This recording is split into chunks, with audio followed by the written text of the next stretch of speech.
नमस्ते साथीहरु, वेलकम छ मेरो नयाँ भिडियोमा हजुरहरु सबैजनालाई। सो मैले चाहिँ आज भिडियो स्टार्ट गरेको छु खोला पानी लिन जानलाई देखि। अनि चाहिँ मैले घर चाहिँ खाना बनाइसकेको छु। त्यही भएर चाहिँ फोहोर पानी आज चाहिँ धारामा फोहोर पानी आएको छ। हिजो चाहिँ पानी ठुलो आएको नि त, त्यही भएर चाहिँ फोहोर पानी आएको छ। हामी जङ्गल जाँदैछौँ, तर जङ्गलमा चाहिँ अटो किन आएको आई डोन्ट नो गाइस। हेरौँ अब के कुरा रहेछ। हामी चाहिँ अहिले जाँदैछौँ हिल्डो पोस्ट स्वास्थ्य चौकी। गाइस स्वास्थ्य चौकी कति नेपाली बोल्नु भन्ने, अब इङ्ग्लिस पनि सक्दिनँ भन्ने। मैले चाहिँ मेरो छोरीलाई के अरे अस्ति न त्यो नराम्रो रिपोर्ट आएको थियो भने चाहिँ नि हातको पाखुराको पुगेको थिएन नि त, कुपोषण हल्का लग्सेन नि त, त्यो पनि त्यसको लागि अनि देखाउन ल्याउनुलाई भन्नुभएको थियो। 14 दिनपछि जाने भएको थिएन। आज चाहिँ फोन नै आयो कि बिहान, त्यही भएर चाहिँ आज लग्दैछु। अस्ति नै लगेको बेला उहाँ कोही हुनुहुन्न थियो, त्यही भएर चाहिँ आज लग्दैछु। ओइ यो चाहिँ किन जानला हा? त्यतिकै जान पाइन्छ? यिनलाई चाहिँ मैले सङ लगाउन लाग्छु गाइस। यस्तो हुन्छ, सङ लगेर जान्छु म चाहिँ, एक्लै जाँदैन। एक्लै गएपछि किडन्याप गर्छन् कि, त्यही भएर सङको पनि काम छ मात्रै हो। के काम छ भन्दै नि त।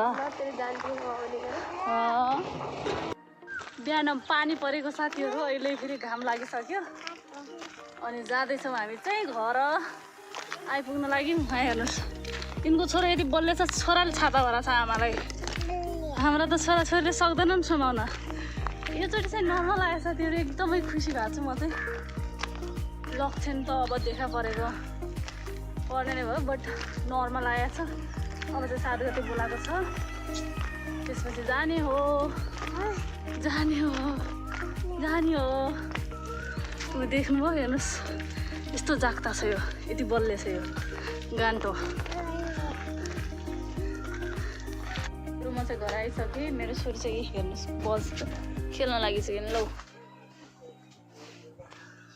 साथीहरू, म चाहिँ यहाँ बेसार लगाउने ठाउँ खन्न आएको छु।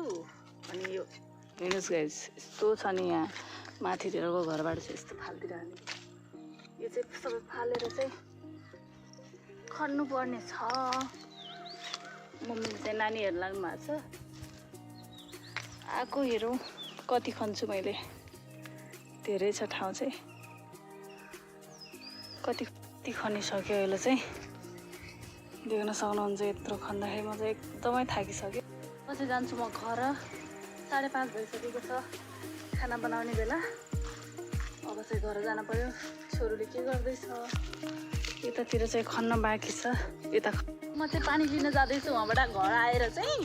अनि हाम्रो भान्जीले चाहिँ अहिले कति धेरै बोतल ल्याउनु भएको छ गाइस। हेर्नुहोस् हेर्नुहोस्, हामी गाडी लिएर जाँदैछु। 2टा बोतल लाग्ला छ, कसरी ल्याउने त्यो चाहिँ थाहा छैन। कति धेरै हुनुहुन्छ हेर्नु, आउन लाग्नु भएको छ उहाँबाट।